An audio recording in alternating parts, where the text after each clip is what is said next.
औज़ुबिल्लाहिमिनश्शैतानिर्रजीम बिस्मिल्लाहिर्रहमानिर्रहीम। मेरा नाम है वैस हसन साबर वकील और आप मेरे यूट्यूब चैनल देख रहे हैं जिलान डिस्क्लोजर्स। आज की मेरी इस वीडियो में मैं आपको बताऊंगा कि हम एक लेक्चर सीरीज़ का आगाज़ करने जा रहे हैं मर्डर रेफरेंस को लेके, यानी कि वो केसेस जो मर्डर रेफरेंस के हवाले से होते हैं, कत्ल केसेस यानी कि कत्ल के जो मुकदमात होते हैं उनमें जो प्रोसीजर अडॉप्ट किया जाता है, उनमें कौन सा स्पेशल प्रोसीजर अडॉप्ट किया जाता है, क्या तरीक़ाकार होता है। मर्डर रेफरेंस को लेके जो वकला हज़रात मर्डर ट्रायल करते हैं, यानी मर्डर ट्रायल करने वाले जो वकला हज़रात होते हैं, उनको कौन कौन सी चीज़ों का ख्याल रखना चाहिए। वो वकला हज़रात जो जूनियर हैं लेकिन आगे मर्डर रेफरेंसेस में इंटरेस्टेड हैं कि वो मर्डर रेफरेंस करना चाहते हैं, उनको कौन कौन सी चीज़ों का ख्याल रखना चाहिए और कौन कौन सी जो चीज़ें हैं, ये जो लीगल पॉइंट्स हैं उनको फोकस करना चाहिए, कौन कौन सी चीज़ों पे वर्क करना चाहिए और कौन कौन से ऐसे एक्ट हैं जिनको वो सबसे पहले जो फर्स्ट प्रायोरिटी है उस पर वो उसको रखें। तो इन्हीं चीज़ों को डिस्कस करने के लिए मैंने कुछ नोट्स बनाए हैं और ये जो वीडियो है ये तारीफी वीडियो है मर्डर रेफरेंस को लेके। ये मर्डर रेफरेंस का पहला लेक्चर होगा जिसमें मैं आपको इंट्रोडक्शन दूंगा कि हम बेसिकली ये जो मर्डर रेफरेंस की जो सीरीज स्टार्ट करने जा रहे हैं इसमें कौन कौन सी चीज़ों को हम डिस्कस करेंगे। तो आज उसी चीज़ को लेके चलता हूँ और फिर इंशाल्लाह नेक्स्ट 2 लेक्चर इंट्रोडक्शन पे होंगे एंड देन हम मर्डर ट्रायल को स्टार्ट करेंगे। और मर्डर ट्रायल में आने वाला हर पॉइंट डेफिनेटली ये एक बड़ा केस होता है और इसमें जो अगर आप मुलज़मान की तरफ से हैं तो उनकी जो लाइफ है वो एट स्टेक होती है, और अगर आप मुद्दईयान की तरफ से हैं, कंप्लेनेंट साइड से हैं और आपने उनको इंसाफ दिलवाना है, डेफिनेटली उनका एक जो रिलेटिव है, जो उनका रिश्तेदार है, भाई भी हो सकता है, बेटा भी हो सकता है, वो बाकायदा डेफिनेटली वो एक्सपायर हुआ है, तो आपने इंसाफ दिलवाना है उनको, तो उसका क्राइटेरिया भी बहुत ही हाई होता है। डेफिनेटली आप एक बंदे की यानी कि एक मुल्ज़िम की जो है वो उसके ख़िलाफ़ एक डेथ पेनल्टी क्लेम कर रहे हैं, एक बड़ी सज़ा आप ये चाहते हैं उसको हो, तो उसके लिए आपको जो सबूत हैं वो भी आपको बड़े सफ़े मसल पे लाने होंगे और बियॉन्ड रीज़नेबल जो डाउट है, बग़ैर किसी शक व शुबे के आपको एक कॉजेंट जो है वो रिलायबल जो है वो सबूत है वो लाने पड़ते हैं, एविडेंस लेके आनी पड़ती है जिसमें कोई किसी किस्म का शक व शुबा ना हो। तो आप किसी भी साइड से हों, डेफिनेटली ये एक बड़ा केस होता है, बड़े केसेस होते हैं मर्डर रेफरेंसेस, तो इनके लिए आपकी जो तैयारी है, जो प्रिपरेशन है वो भी बड़ी होनी चाहिए और बहुत ही अच्छी होनी चाहिए। तो मर्डर रेफरेंसेस को लेके हम इंशाल्लाह एक सीरीज़ का आगाज़ करने जा रहे हैं। तो उसमें पहले कौन कौन सी चीज़ें हैं जिनको मैंने सिर फहरिस्त रखा है और कौन कौन सी चीज़ें हम डिस्कस करेंगे, तो मैं बताता हूँ। सबसे पहले हम इंशाल्लाह इंट्रोडक्शन इसका अपने 3 से 4 वीडियोस में कवर अप करने की कोशिश करेंगे कि बेसिकली मर्डर रेफरेंस क्या होता है और इसमें आपको कौन कौन सी चीज़ों का ख्याल रखना चाहिए, इसमें कौन कौन से जो लॉ पॉइंट हैं उनको आप मेन अपनी फोकसिंग लिस्ट में रखेंगे। एंड देन जो चैप्टर 1 है उसमें कुछ चंद एक चीज़ें मैंने रखी हैं जिसमें कॉग्निजेंस हैं कि ये काबिल दस्तंदाजी पुलिस है ये नहीं है, और इसकी कॉग्निजेंस कैसे ली जाती है और इसकी जो जुरिस्डिक्शन है वो किस जज के पास होती है, कौन इन केसेस को सुनता है। Jurisdiction in cases of serious corruption against public servant ETC। और जो दूसरा इसका पॉइंट है, यानी कि ये जो चैप्टर 1 है इसमें जो दूसरा पॉइंट है वो मैंने रखा है jurisdiction in cases involving army personnels.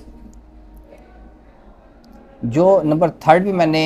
जिस पॉइंट को रखा है वो है procedure when court lacks jurisdiction to hear the case. जब एक कोर्ट के पास इख्तियार समाअत होता ही नहीं है एक 302 PPC के केस को सुनने का, यानी कि मर्डर ट्रायल को सुनने का, अगर एक कोर्ट के पास इख्तियार ही नहीं है तो उस केस में, उस प्रपोजिशन में उस कोर्ट को क्या करना चाहिए और वो कोर्ट क्या करती है। नंबर 4 पे रिपोर्ट अंडर सेक्शन 173 CRPC। जो 302 के केसेस होते हैं मर्डर ट्रायल, यानी कि अब इसके बाद मुझे बार बार मर्डर ट्रायल करना पड़ेगा, तो आपने ये जो मर्डर रेफरेंसेस की सीरीज़ है ना, आपने ये प्रिज्यूम कर लेना है, और ये है भी मर्डर रेफरेंस के चूँकि बारे में है तो मुझे बार बार मर्डर रेफरेंस ना कहना पड़े। यानी कि अगर मैं 173 की बात कर रहा हूँ तो डेफिनेटली वो मर्डर रेफरेंस की बात कर रहा हूँ कि एक कत्ल के केस का जब चलान सबमिट किया जाता है तो उसका क्या क्राइटेरिया होता है और कौन कौन सी चीज़ों को मलूज़ हाथ रखना चाहिए एक इन्वेस्टिगेशन ऑफिसर को। जो नेक्स्ट पॉइंट है चैप्टर नंबर 1 में वो इंशाल्लाह हम बात करेंगे कि all accused persons in column number 2 with red ink, यानी कि अगर कॉलम नंबर 2 में सुर्ख स्याही के साथ, यानी स्याही तो नहीं कहेंगे, सुर्ख इंक के साथ अगर किसी मुल्ज़िम का या मुल्ज़मान का नाम है तो उसकी लीगल वर्थ क्या है, वो कहाँ पे यानी कि रिलाई कर रहे हैं, उनकी जो लीगल वर्थ है वो क्या है। जो नेक्स्ट पॉइंट है वो है मेन एक्यूज्ड प्रोक्लेम्ड हो चुका है, यानी कि जो मेन मुलजिम था, जो हकीकी मुलजिम था, जिसको रोल भी एट्रीब्यूटेड था कि उसने ये काम किया है, अगर वो ही इश्तिहारी हो चुका है तो जो उसके साथ जो हमराई मुलजिम था, जिसके खिलाफ कोई यानी कि इल्ज़ाम भी नहीं था, वो मेन मुलजिम भी नहीं था, और वो उसके खिलाफ ये एक यानी कि एक इल्ज़ाम ये है कि इसने अबैटमेंट की है, तो उसका क्या किरदार होगा और उसको कोर्ट कैसे देखेगी। जो नेक्स्ट पॉइंट है वो है name of accuse not mention in any of the column of report under section 173 of CRPC। 173 की रिपोर्ट के किसी भी कॉलम में एक मुलजिम का नाम ही नहीं है और पुलिस उसको ताम परेशान कर रही है, तो उसका क्या किरदार होगा, कोर्ट उसको किस नज़रिए से देखेगी, किस नज़र से देखेगी। वो मुलजमान, जो नेक्स्ट पॉइंट है, वो मुलजमान जिनका नाम कॉलम नंबर 2 में है, उनकी समनिंग कैसे की जाएगी,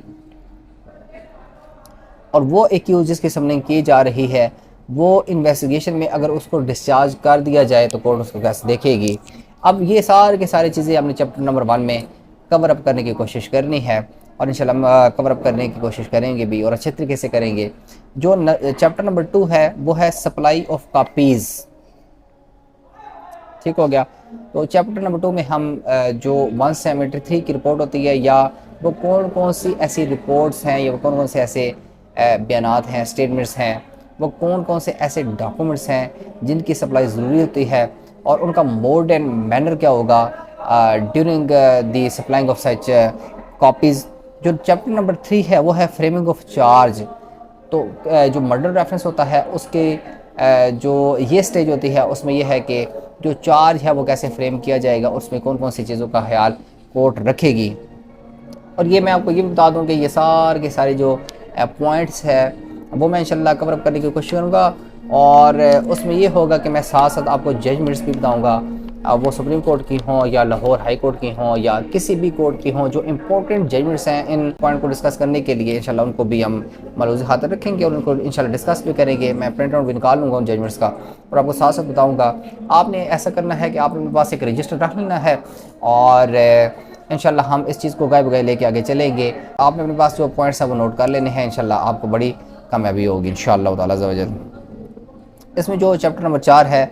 उसमें मैंने कुछ चंद चीज़ें रखी हुई हैं, जिसमें रिकॉर्डिंग ऑफ प्रोसिक्यूशन एविडेंस है, फिर कॉन्फ्रंटेशंस और सेक्शन 162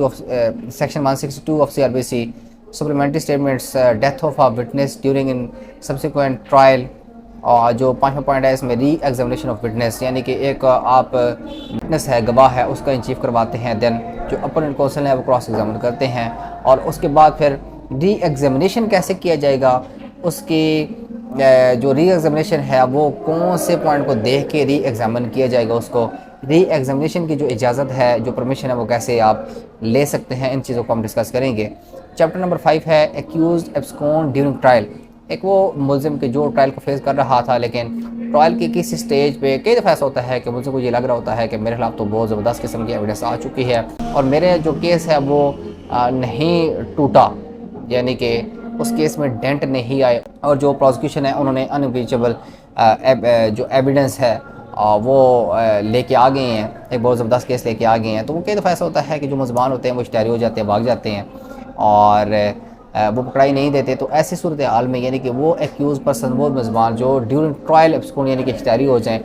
उनका क्या क्राइटेरिया होगा, उनको कोर्ट कैसे लेके चलेगी, उनका चलान, फिर उस चलान का वो क्या करेंगी, उसके ट्रायल का वो क्या करेंगी, इस चीज़ को हम इंशाल्लाह डिस्कस करेंगे। एब्सकॉन्डर्स अरेस्टेड ड्यूरिंग ट्रायल ऑफ को एक्यूज्ड, यानी कि एक को एक्यूज़ का ट्रायल चल रहा है,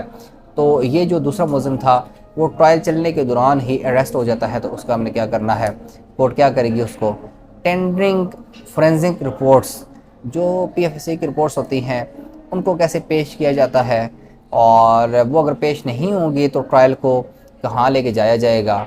क्या PFC की रिपोर्ट्स का इंतज़ार किया जाएगा, वेट किया जाएगा, या फर्दर ट्रायल को आगे लेके चला जाएगा, ठीक है ना, चलाया जाएगा उस ट्रायल को। ये सारी चीज़ें हम इंशाल्लाह डिस्कस करने की कोशिश करेंगे। और इसमें मज़ीद मेडिकल जो एविडेंस है उसको भी हम देखेंगे इंशाल्लाह, उसको भी इंशाल्लाह हम लेके चलेंगे कि मेडिकल एविडेंस की कितनी अहमियत है। मेडिकल एविडेंस बेसिकली जो मर्डर ट्रायल हैं उसमें मेडिकल एविडेंस क्या कंक्लूसिव प्रूफ ऑफ एविडेंस है या तायदी ये शहादत है, कॉम्पिटेटिव पीस ऑफ एविडेंस है, और ये कितनी मदद दे सकती है किसी भी मर्डर ट्रायल की कंप्लीशन में, तो इस चीज़ को इंशाल्लाह हम डिस्कस करने की कोशिश करेंगे। दैन चैप्टर जो 6 है वो statement of accuse under section 342 and 340 sub section 2 of CRPC, suggestion made by accuse during cross examination, cases of grave and sudden provocation, यानी कि ये 3 जो चीज़ें हैं ना, जो स्टेटमेंट्स हैं 342 की और 340(2) की, जो ज़ाब्ता फौजदारी की जो स्टेटमेंट्स हैं कैसे रिकॉर्ड की जाएंगी, जो एक्यूज की जानिब से क्रॉस एग्जामिन के दौरान सजेशन पुट की जाती हैं, यानी कि एक्यूज मुराद उनके जो वकील साहब जो अटॉर्नी हैं। और जो तीसरा पॉइंट है वो ये है cases of grave and sudden provocation, वो केसेस कि जिनमें एक बंदा तो मर्डर हुआ है लेकिन उसमें जो वजहनात थी वो कुछ भी नहीं, बल्कि एट द स्पॉट लड़ाई झगड़ा हुआ बग़ैर किसी प्री प्लानिंग के, बग़ैर किसी तरगीब के, बग़ैर वजहनात के, मौके पे ही लड़ाई हुई, मौके पे ही झगड़ा बना और एक बंदे की डेथ हो गई, तो उसका क्या क्राइटेरिया होगा, इन चीज़ों को इंशाल्लाह हम चैप्टर नंबर 6 में कवर अप करने की कोशिश करेंगे। चैप्टर नंबर जो 7 है वो कंपाउंडिंग ऑफ ऑफेंस, और जो उसमें अगला पॉइंट है वो guidelines by the honourable superior जो कोर्ट्स हैं उनकी क्या गाइडलाइंस हैं। पेमेंट ऑफ दियत इन इंस्टॉलमेंट्स, जो दियत की जो अमाउंट है अगर कंपाउंड हो जाता है, यानी कि सुलह हो जाती है केस में और वह सुलह होती है कि ठीक है आप दियत की अमाउंट जमा करवाएं, तो दियत की अमाउंट की अगर इंस्टॉलमेंट कोर्ट करती है तो उसकी क्या तरीक़ाकार होगा, या दियत की अमाउंट इंस्टॉलमेंट में अक़सात में हो सकती है या नहीं हो सकती, इस चीज़ों को इंशाल्लाह हम कवर करने की कोशिश करेंगे। और जो चैप्टर नंबर 7 का जो 4 पॉइंट है उसमें हम कोशिश करेंगे legal heirs can compound the offence with proclaimed offenders, यानी कि वो मुलज़मान जो इश्तिहारी हो चुके हैं और इश्तिहारी होने के दौरान मुलज़िम ने किसी भी सोर्स के थ्रू जो मुद्दईयान है उनको राज़ी कर लिया और वो ये चाहता है कि मेरे कोर्ट में आने से पहले अगर मेरा बयान, यानी कि जो मुद्दईयान उनका बयान रिकॉर्ड हो जाए, तो क्या मुद्दईयान कंप्लेनेंट जो मुद्दई होगा केस का,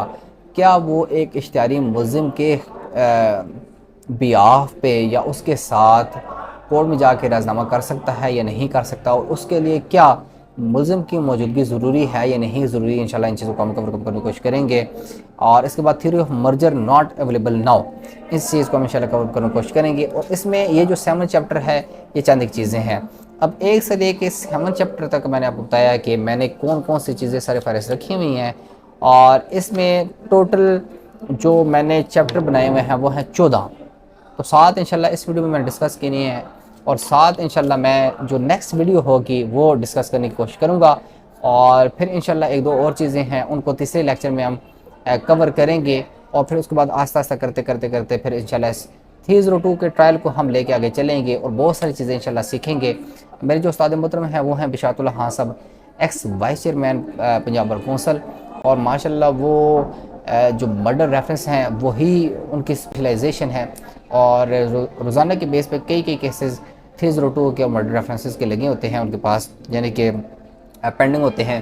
तो थोड़ा बहुत जो काम सीखा है उन्हीं से सीखा है और फर्दर भी इसको आगे लेके चल रहे हैं, कोशिश कर रहे हैं कि गाय बगाए इसको सीखते आगे चले जाएं और ख़ुद को पॉलिश करते जाएं। इस वकालत की फील्ड में आप जितनी भी मेहनत करेंगे ना, जितनी मेहनत करेंगे वही कम है, और इसका हमेशा जो टॉप है वो खाली रहता है। यानी कि आप अगर 8 घंटे पढ़ रहे हैं और एक जो वकील है वो 10 घंटे पढ़ रहा है और अपनी मेहनत कर रहा है, तो रोस्टम में जो 10 घंटे वाला वकील होगा और जो 8 घंटे वाला वकील होगा उनमें थोड़ा बहुत फ़र्क लाजमी होगा। और जो मर्डर रेफरेंसेस के केसेस होते हैं उनके लिए आपको बहुत ज़्यादा पढ़ना पड़ता है, बहुत ज़्यादा स्टडी चाहिए होती है, बहुत ज़्यादा शार्प माइंड चाहिए होता है आपको। अब इन सारी चीज़ों को बुरुकार लाते हुए अगर आप ये समझते हैं कि आपको एट द स्पॉट क्विक एक जो है वो जवाब सूझता है, एक क्वेश्चन आपके माइंड में एकदम आ जाता है और उसका जवाब भी एकदम आपके माइंड में आता है, तो आप फिर मर्डर रेफरेंसेस करें। और आप अगर समझते हैं कि आपकी जुडिशल जो अप्रोच है वो बहुत ही अच्छी है और आपका जो शार्प माइंड है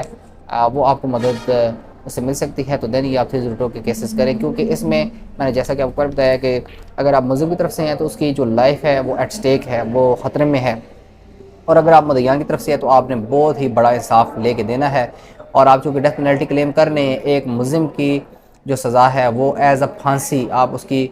फांसी क्लेम कर रहे हैं कि इसको फांसी होनी चाहिए, आप एक बड़ी सज़ा क्लेम कर रहे हैं, तो आपको उसके लिए एक बहुत ही ज़बरदस्त एविडेंस लेके आनी पड़ेगी, बड़ी एविडेंस लेके आनी पड़ेगी, बड़े सबूत लाने पड़ेंगे कि जिसमें किसी किस्म का कोई शक व शुबा ना हो। तो इन दोनों चीज़ों के लिए आपको बहुत ही ज़्यादा स्टडी दरकार होती है। एट द बेल से यानी कि ज़मानतें वगैरह करवा लेना। क्रिमिनल केसेस में आप मोहरत हासिल नहीं कर सकते। आप ये कहें कि मैंने ज़मानत करवा ली तो मैं क्रिमिनल लॉयर बन गया हूँ, नहीं, बल्कि आपको बहुत ज़्यादा स्टडी चाहिए होती है। और इसी चीज़ को इंशाल्लाह हम डिस्कस करेंगे अपने वीडियोज़ के थ्रू। आज की वीडियो यहीं पे ख़त्म किए देता हूँ। इंशाल्लाह जो नेक्स्ट वीडियो होगी मर्डर ट्रायल को लेके, वो जो अगले 7 चैप्टर हैं उनका हवाला आपको दूंगा कि उनमें हम इंशाल्लाह कौन कौन सी चीज़ें जो है वो कवर अप करने की कोशिश करेंगे और दैन इंशाल्लाह इसको फिर चलाएँगे आगे। तो ये जो मर्डर ट्रायल होंगे इंशाल्लाह, ये जो मर्डर ट्रायल के हवाले से जितनी भी वीडियोस होंगी वो मर्डर ट्रायल और आगे मैंने लेक्चर 1 करके फिर आगे बताना है कि इसमें क्या चीज़ें हैं। Murder trial lecture 2, murder trial lecture 3, ऐसे 4, 5, 6, 7, 8। तो जो मर्डर ट्रायल होंगे हो सकता है उसमें कोई डिले भी है थोड़ा बहुत, यानी कि जो मैंने एक अपना पैटर्न सेट किया हुआ है वीडियो को अपलोड करने का कि मैंने एक दिन में एक करनी है या 2 दिन में एक करनी है वीडियो अपलोड। तो हो सकता है मर्डर ट्रायल में जो उसकी जो वीडियो अपलोडिंग का है वो उसमें इनकन्सिस्टेंसी आ जाए। लेकिन ये है कि मर्डर ट्रायल की चूँकि वो बाकायदा तैयारी करनी पड़ती है तो वो तैयारी करके इंशाल्लाह आप तय करेंगे। लेकिन जो मर्डर ट्रायल होगा उसके साथ लिखा होगा कि मर्डर ट्रायल और आगे स्लैश डाल के जो भी है वो 1, 2, 3, 4 लेक्चर मैं उस हिसाब से अपलोड किया करूँगा। वो वकला हज़रात जो मर्डर ट्रायल सीखना चाहते हैं उन्होंने इंशाल्लाह मेरे साथ रहना है। मैं आपको ये बताऊँगा कि मेरे कौन कौन से केसेस जो मर्डर ट्रायल के हैं वो पेंडिंग हैं, कौन कौन से केसेस हैं जिनमें मैं जो एविडेंस है वो क्लोज करवा चुका हूँ, कौन कौन से ऐसे मेरे मर्डर ट्रायल हैं जिनका फैसला हो चुका है, वो सारे के सारे इंशाल्लाह आपके साथ डिस्कस करेंगे। जो कौन कौन से ऐसे ट्रायल हैं जो मेरे पास आने वाले हैं, इंशाल्लाह हम सारी की सारी चीज़ों को इंशाल्लाह डिस्कस करेंगे। आज की वीडियो यहीं पे ख़त्म किए देता हूँ। अच्छी और ज़बरदस्त वीडियो के साथ दोबारा आपकी खिदमत में हाज़िर होऊंगा। तब तक के लिए मुझे इजाज़त दीजिए। बहुत बहुत शुक्रिया। अल्लाह निगहबान।